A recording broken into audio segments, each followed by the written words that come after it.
Assalamualaikum warahmatullahi wabarakatuh. Saya Milat Japar Sidik dengan NPM 19106311700097.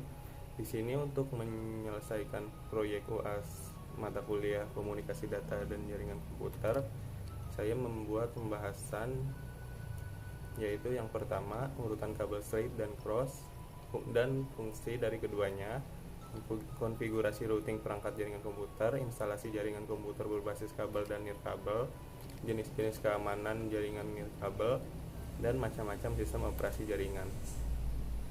Dimana yang pertama yaitu kabel straight dan cross. Sebelum masuk ke kabel straight dan cross, kita tahu dulu yaitu kabel UTP atau twisted pair, di mana kabel UTP tersebut merupakan kabel yang digunakan untuk menghubungkan berbagai perangkat keras jaringan kepada komputer.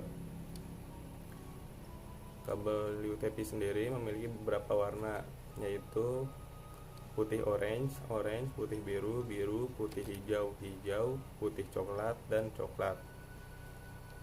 Nah, untuk menggunakan kabel UTP ini, kita perlu men-setting ujung kabel dengan menambahkan konektor RJ45 yang kita dapat menggunakan alat tang crimping untuk melakukannya. Dan dalam pemasangan kabel UTP itu memiliki dua jenis, yaitu straight dan cross. Lanjut ke kabel straight. Kabel straight merupakan jenis kabel yang memiliki cara pemasangan yang sama antara yang satu dengan ujung lainnya. Untuk susunan warna kabel dari satu dengan ujung yang lainnya seperti berikut: putih orange, putih hijau biru, hijau, putih coklat. Lebih jelasnya bisa dilihat dengan ilustrasi berikut. Jadi diurutannya dari kiri ke kanan. Lanjut ke kabel cross, di mana kabel cross merupakan kabel dengan susunan warna yang berbeda setiap ujungnya. Kabel cross memiliki warna yang berbeda pada setiap ujungnya. Untuk itu, Anda bisa memperhatikan urutan warna pada kabel cross berikut ini. Untuk warna kabel cross ujung 1, putih orange, putih hijau biru, hijau, putih coklat. Selanjutnya warna kabel cross ujung kedua, yaitu putih hijau, putih oranye biru, orange, putih coklat. Bisa dilihat dari gambar berikut untuk ujung kabel 1 dan ujung kabel 2. Lalu untuk selanjutnya yaitu fungsi kabel, dimana fungsi kabel cross ini, di sini ada tipu. Jadi di sini kabel straight digunakan untuk menghubungkan device yang berbeda. Yang contoh penggunaannya seperti berikut: menghubungkan komputer dengan switch jaringan, menghubungkan komputer dengan hub jaringan, menghubungkan komputer dengan router jaringan, menghubungkan komputer dengan LAN, menghubungkan switch dengan hub jaringan, menghubungkan switch dengan router jaringan. Lalu selanjutnya ada fungsi kabel cross. Ini digunakan untuk menghubungkan device yang sama. Contoh penggunaannya yaitu menghubungkan komputer dengan komputer, switch dengan switch, hub dengan hub, dan router dengan router. Lanjut ke konfigurasi routing perangkat jaringan komputer. Oke, sekarang bagian konfigurasi. Di sini saya menggunakan aplikasi Cisco Packet Tracer. Jadi yang pertama kita butuhkan adalah 3 router, 3 switch, dan 3 device atau PC-nya. Jadi masukkan ketiganya, lalu masukkan switch yang 2950/24. Oh ya, routernya yang empty dan PC-nya yang generic. Setelah itu kita buka yang routernya, matikan routernya, dan di drag atau diseret yang bagian belakangnya CFE ke slot routernya agar bisa menambahkan port pada router tersebut. Oh ya, dan jangan lupa untuk menyalakan kembali routernya setelah memasangkan port tersebut. Di sini saya lupa untuk menyalakan yang ke satu tadi. Lalu Lalu selanjutnya yang ke router ketiga atau router 2. Di sini saya memasukkan 4 port untuk setiap routernya. Lalu selanjutnya setelah memasangkan port pada router, kita sambungkan setiap komponennya, yaitu menghubungkan dengan kabel. Di sini saya memakai pilihan atau opsi yang auto, jadi bisa menghubungkan. Jadi kita tidak perlu memilih-milih kabel mana yang harus dihubungkan ke komponen lainnya. Lalu menghubungkan tiap komponennya dari komputer ke switch, lalu switch ke router, dan dari router ke router. Nah, di sini cukup penting untuk jika memakai auto dan ingin mengikuti seperti ini, kita harus melakukannya dulu dari yang router 0 ke router 1 sebelum yang ke router 1 ke router 2. Karena bisa dilihat di situ ada FA10 dan FA00 di setiap routernya, dan itu akan berpengaruh pada setting routernya nanti. Jadi di sini saya memasang jaringan 1 atau jaringan untuk yang sebelah kiri dengan IP 10.121.1.0/24. Lalu untuk jaringan yang kedua atau jaringan yang tengah 10.122.1.0/24. Dan untuk yang jaringan ketiga atau jaringan yang sebelah kanan 10.123.1.0/24. Lalu selanjutnya jaringan antar router 1 ke router 0. Di sini saya melakukan salah ketik, nanti saya benarkan. Nah, di sini kenapa 0 ke 1, agar nanti tidak bingung pas melakukan routingnya.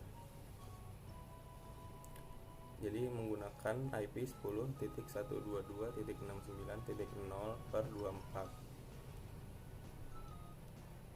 Dan untuk jaringan antar router 1 ke router 2 yaitu 10.122.70.0/24.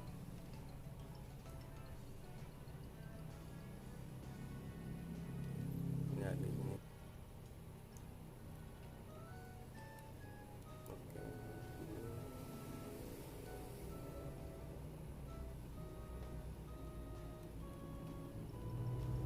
Oke. Jadi setelah kita mengetahui IP-nya berapa saja yang akan dimasukkan, jadi kita langsung saja buka routernya, masuk ke CLI dan ketikkan N saja dan enter. Di sini masukkan kata enable, lalu configure terminal, lalu interface fast ethernet. Nah, fast ethernet ini yang akan mempengaruhi jalur dari routernya. Di sini yang FA 0/0 dulu kita masukkan untuk yang 0/0, yaitu menggunakan IP yang jaringan. Jadi jaringan 1 itu jadi IP address 10.121.1.0. Nah, untuk Etmas yang per 24 itu di sini dimasukkan menjadi 255.255.255.0. Oh ya, sebelumnya itu IP-nya 10.121.1.1 ya. Lalu no shutdown agar tidak mati. Lalu kita exitkan. Lalu kita masuk ke interface yang FA 1/0, dimana ini adalah fast ethernet untuk yang jaringan antar router 1 ke router 0. Jadi kita memakai IP yang 10.122.69.0. IP address 10.122.69.1, lalu 255.255.255.0. Selanjutnya no shutdown, lalu di exit.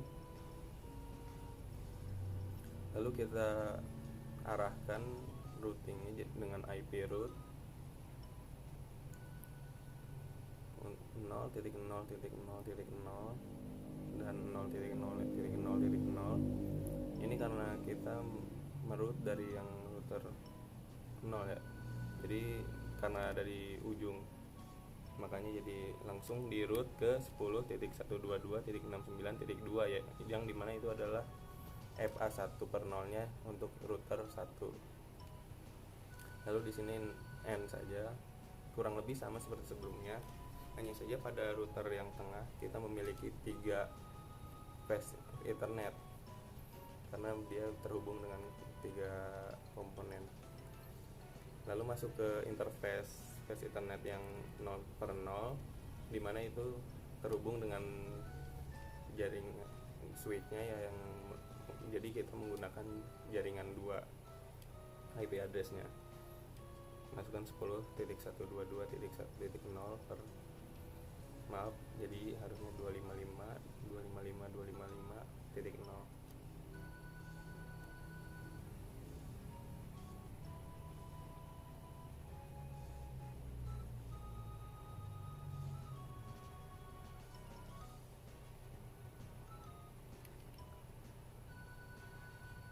Maaf ada kesalahan, kurang titik nolnya.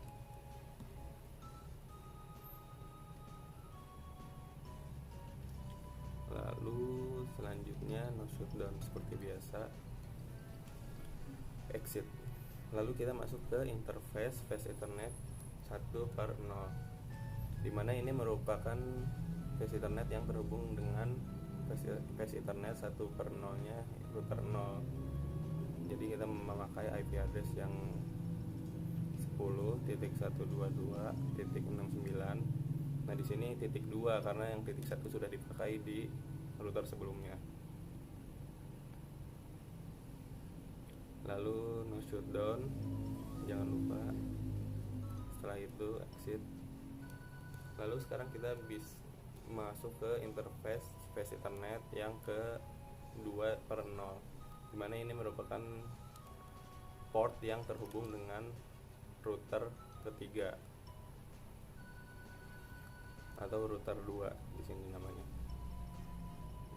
Dengan maka masukkan IP address 10.122.70.0 per 24, dimana per 24 nya itu menjadi 255.255.255.0.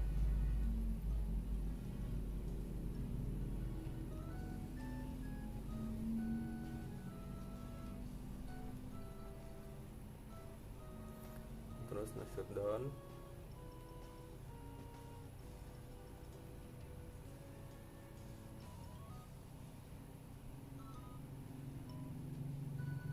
Dan exit. Lalu setelah itu kita atur IP route-nya, dimana untuk yang ini kan dia terhubung ke setiap arah. Jadi untuk yang IP route pertama dia memakai IP address yang terdapat di router 0, dimana 10.121.1.0 255.0 dan 10.122.69.1, dimana itu merupakan IP address jaringan antar router 1 ke 0 yang ada di router 0. Lalu kita buat IP route-nya untuk yang ke router 2 atau router 3, maka kita masukkan 10.123.1.0 255.255.255.0 dan 10.122.70.2, karena nanti untuk yang router terakhir itu dia IP yang terhubung dengan router tengah itu IP-nya titik 2. Lalu untuk men-save CLI tadi hanya dengan menekan Ctrl Z. Lalu di sini kurang lebih hampir mirip dengan yang pertama. Kita masukkan ke configure terminal, masuk interface phase Ethernet 0 per 0, memasukkan IP address-nya, dimana untuk yang router 3 berarti menggunakan jaringan 3, yang dimana IP address-nya 10.123.1.1 dan 255.255.255.0. Oke, ada yang salah di sini, kekurangan IP address-nya ya.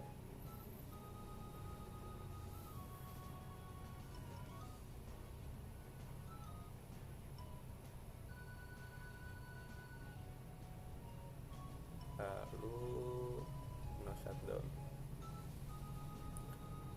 Lalu kita masuk ke face Ethernet yang 1/0-nya. Interface face Ethernet 1/0.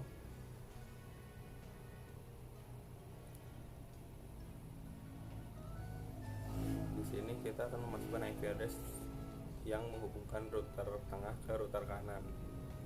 Maka kita masukkan 10.123. Di sini salah, harusnya 122.70.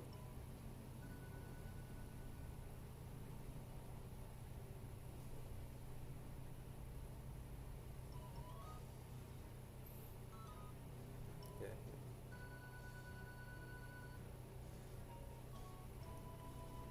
Lalu titik 2, karena yang titik satunya sudah dipakai oleh router tengah, 255.0. Lalu no shutdown.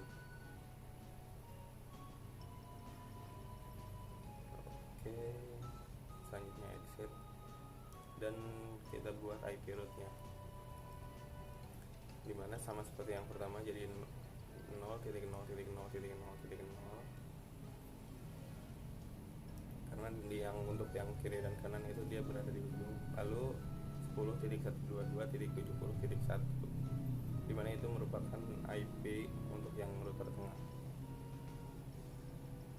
Apabila sudah hijau semua, maka kita bisa mentes PC-nya.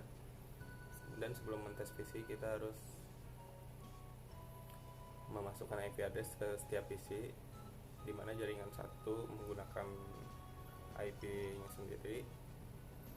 Untuk subnet masknya tidak perlu dirubah, juga bisa default gateway. Lalu jaringan 2 menggunakan jaringan 2, dimana yang 122.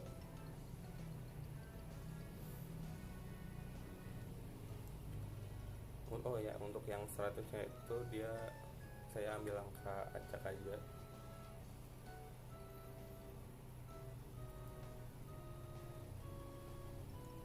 Di jaringan 3.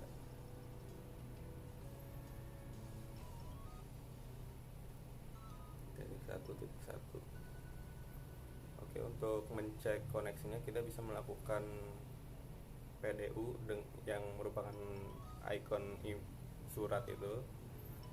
Untuk percobaan beberapa kali pertama itu biasanya memang pilot, dan jika setelah beberapa kali successful, maka koneksi berhasil, berarti konfigurasi routingnya berhasil. Oke, di sini dari PC 1 ke PC 0 juga successful. Lalu sekarang untuk yang PC 0 ke PC 2.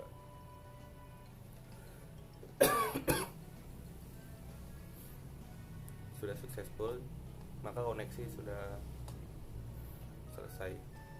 Lalu selanjutnya ke jaringan komputer, nirkabel dan kabel. Oke, di sini juga sama menggunakan paket tracer. Di sini saya membuat jaringannya sederhana sekali, hanya dengan satu server, dimana pertama kita hubungkan dulu. Saya di sini memakai kabel yang auto. Lalu masuk ke server dan desktop, masukkan IP. Di sini saya memasukkannya 192.168.137.1 dan gateway-nya sama seperti IP address-nya. Lalu nanti pada bagian config DHCP dia start IP address-nya sudah auto muncul. Di sini saya membuat start IP-nya di 2. Lalu setelah itu kita mulai masuk ke PC desktop IP address, dan di sini kita bisa memakai DHCP, jadi langsung dengan auto dia memiliki IP address-nya dari server.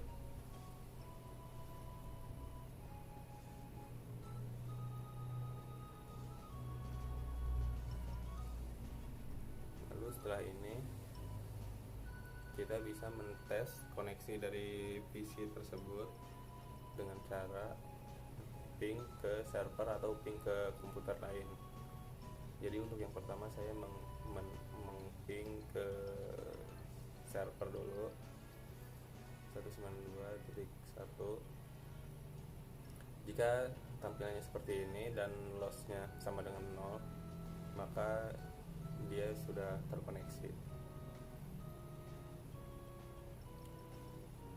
Dan untuk yang PC 0 itu IP-nya yang terakhir 2, dan untuk yang PC 1 IP terakhirnya 3. Jadi saya mencoba memping ke PC yang pertama, dimana IP-nya .2. Lalu hasilnya sama, berarti dia sudah punya koneksi. Selain dengan ping, kita juga bisa memakai PDU dan sama, successful, berarti dia sudah terkoneksi. Oke, sekian untuk yang LAN atau yang kabel. Lalu selanjutnya untuk yang wireless, tinggal kita buka saja untuk wireless device dan pilih yang generic, access point generic, lalu hubungkan dengan switchnya. Di sini memang awalnya orange, jadi dia sedang mengkoneksi. Kita memakai 2 laptop dan 1 PC. Sebelum mengkoneksikan, jadi kita harus mengganti mengganti adaptornya dulu dengan cara mematikan laptopnya atau PC-nya, lalu mengganti adaptornya. Setelah itu nyalakan kembali. Nanti yang menghubungkan itu seperti sinyal. Oke, sudah seperti itu, dia sudah terkoneksi. Matikan lalu ganti portnya menjadi yang wifi, yang wireless. Lalu setelah itu kita bisa lihat pada IP-nya di desktop. Nah, dia langsung mendapat IP.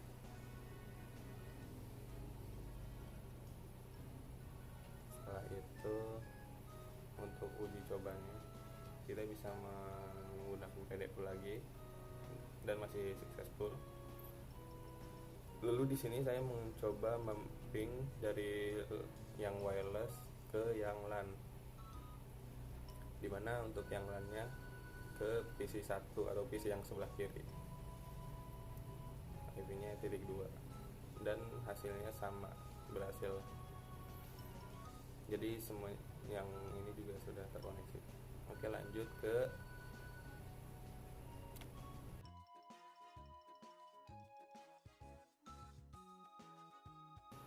lalu selanjutnya ada WEP atau Wireless Equivalent Privacy, juga disebut dengan Shared Key Authentication, di mana singkatnya klien harus memasukkan kata sandi atau password authentication yang telah ditentukan oleh access point untuk dapat terhubung ke jaringan. Lalu untuk yang selanjutnya ada Wi-Fi Protected Access atau WPA, di mana merupakan jenis keamanan untuk melengkapi dari sistem WEP, di mana keamanan WPA didesain menggunakan PC yang berfungsi memberikan authentication server yang memberikan kunci pada masing-masing klien dari suatu jaringan nirkabel yang menggunakan access point sebagai media sentral komunikasinya. Lalu untuk pengamanan WPA sendiri memerlukan beberapa kebutuhan. Harus memenuhi beberapa kebutuhan berikut. Yang pertama server, kedua port, dan ketiga shared secret.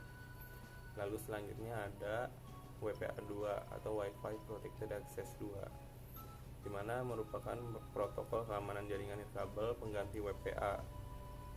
WPA2 menggunakan algoritma AES dan CCMP atau yang merupakan singkatan dari Counter Cipher Mode with Block Chaining Message Authentication Code Protocol sebagai pengganti TKIP.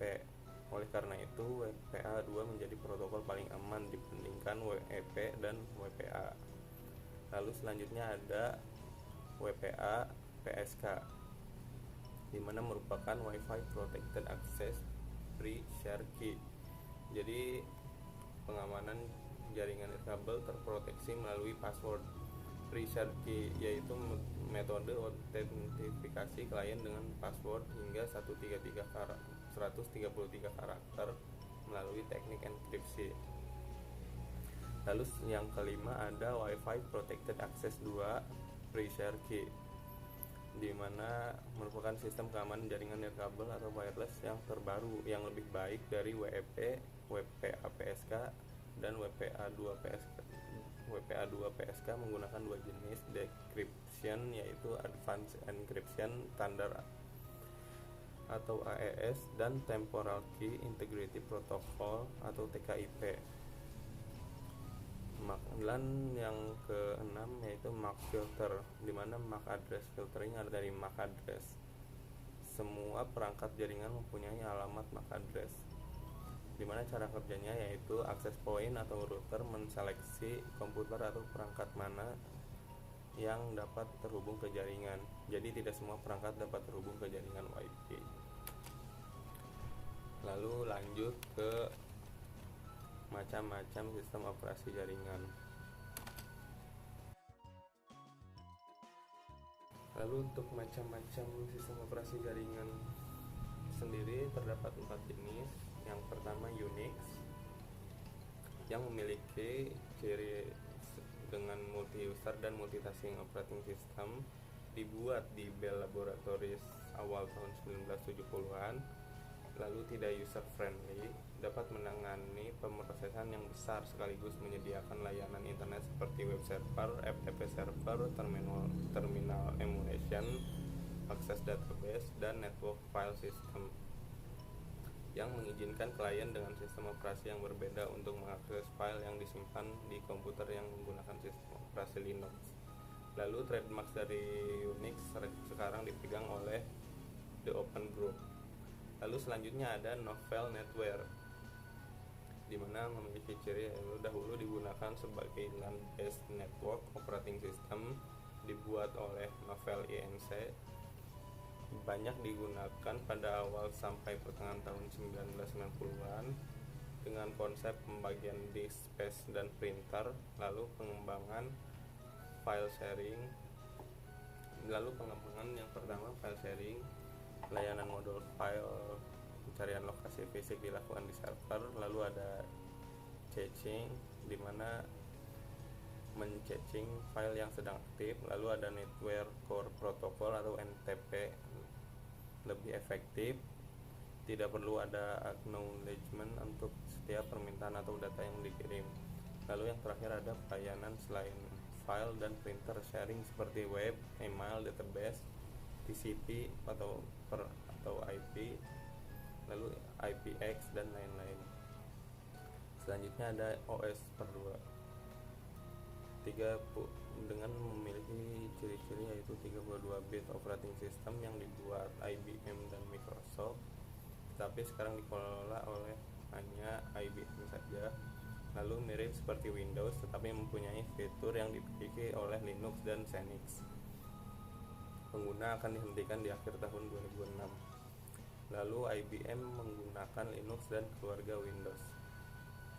Lalu yang terakhir ada Windows NT, dibuat oleh Microsoft sebagai kelanjutan dari OS 2 versi mereka.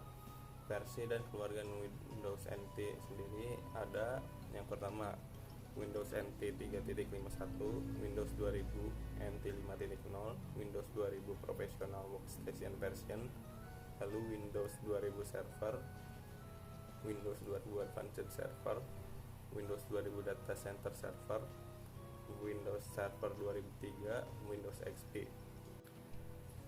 Jadi sekian untuk pembahasan materi yang saya berikan. Mohon maaf bila masih banyak kekurangan.